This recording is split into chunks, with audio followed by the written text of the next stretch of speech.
2024-এর গণ আন্দোলনে সশস্ত্র বাহিনীর সাবেক কর্মকর্তাদের অংশগ্রহণ এবং অবদান থাকলেও তা স্বীকার করা হয়নি বলে অভিযোগ উঠেছে। জুলাই ঘোষণাপত্র তৈরির আগে সশস্ত্র বাহিনীর কারও মতামত নেওয়া হয়নি বলেও জানান জুলাই অভ্যুত্থানে অংশ নেওয়া সশস্ত্র বাহিনীর সাবেক সদস্যরা। সকালে রাজধানীর রাওয়া কনভেনশন সেন্টারে 5 আগস্ট জুলাই বিপ্লবের বর্ষপূর্তির অনুষ্ঠানে এসব কথা বলেন তারা। বিস্তারিত জানাচ্ছেন শারমিন নীরা।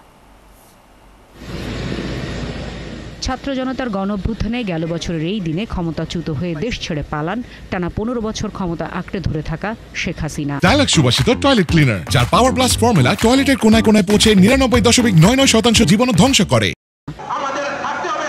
পতিত সরকারের প্রধান দেশ ছাড়ার আগেই ছাত্র জনতার আন্দোলনের সমর্থনে রাস্তায় নামেন সশস্ত্র বাহিনীর সাবেক সদস্যরা। জুলাই বিপ্লবের বর্ষপূর্তিতে সে কথা স্মরণ করানোর পাশাপাশি ক্ষোভও জানান যথাযথ স্বীকৃতি না দেওয়ার।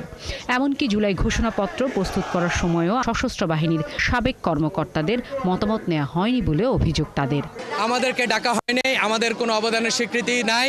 সুতরাং আমরা অনুরোধ করেছি প্রধান উপদেষ্টাকে এবং ওই কমিটিকে, আমাদের যে নেতৃবৃন্দ এখানে ছিলেন, আমরা অফিসার জেসো এনসো সবাইকে স্বীকৃত আমরা লিড করি, আমাদেরকে ডাকা হোক, আমরা যাব, কথা বলবো। দেশের প্রয়োজনে সবসময় সশস্ত্র বাহিনী এক হয়ে অতীতের মতোই কাজ করার প্রত্যয় উঠে আসে তাদের বক্তব্যে। জুলাই সনদে কেন সশস্ত্র বাহিনীর এবং অবসরপ্রাপ্ত তাদের নাম থাকবে না? তা যাই হোক, এখন বিভক্তির সময় নয়, দেশ একটা সাংঘাতিক ক্রান্তি লগ্নে আছে। আমরা চাই ঐক্যবদ্ধ হতে হবে, এই সেনাবাহিনীকে আরও সুসংগত করতে হবে। সশস্ত্র বাহিনীর নিরপেক্ষতা যতটুকু ক্ষুণ্ণ হয়েছে যথেষ্ট আর নয়।